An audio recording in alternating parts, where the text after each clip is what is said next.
Hey guys!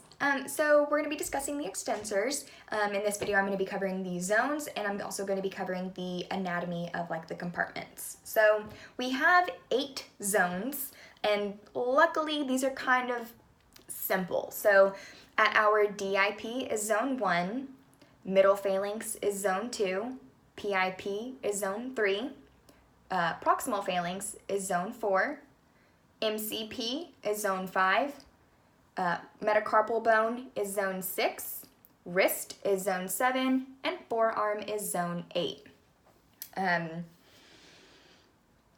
That's just something you gotta memorize. Real fun. So now moving on to the anatomy of the extensors. With the flexors we have pulleys and different volar plates and all that. In the extensors we don't have that. Extensors are very thin, but they're very broad. They're also very close to the surface. They're very superficial. So with our zones matter because that basically tells you where does the tendon insert, where does it stop basically.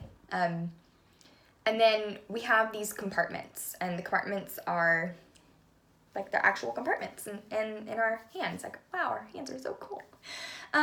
So we have 6 compartments, and again, this is just something that you've got to memorize. It really sucks. I tried coming up with like a funny, witty, catchy way to memorize them.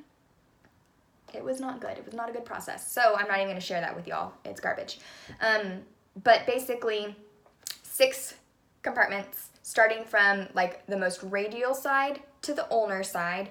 We've got one compartment, it's got 2 muscles. The next compartment has 2 muscles. The next compartment has 1. Then it's 2 muscles, 1 muscle, 1 muscle. So it's 2, 2, 1, 2, 1, 1.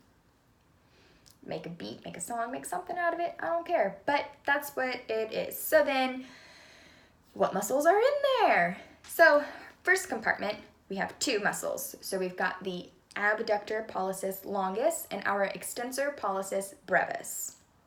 In our second compartment, again, we have 2 muscles. That is going to be our extensor carpi radialis longus and our extensor carpi radialis brevis.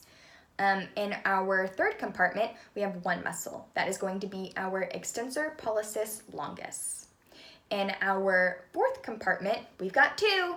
That is going to be our extensor digitorum communis and our extensor indicis. And then in zone 5, we've got our extensor digiti minimi. And then in zone 6, we've got our extensor carpi ulnaris. So hopefully that helps a little bit. I don't know, it's kind of one of those things that it's boring and you gotta memorize it. And it's hard, and I'm sorry. Yeah, so good luck.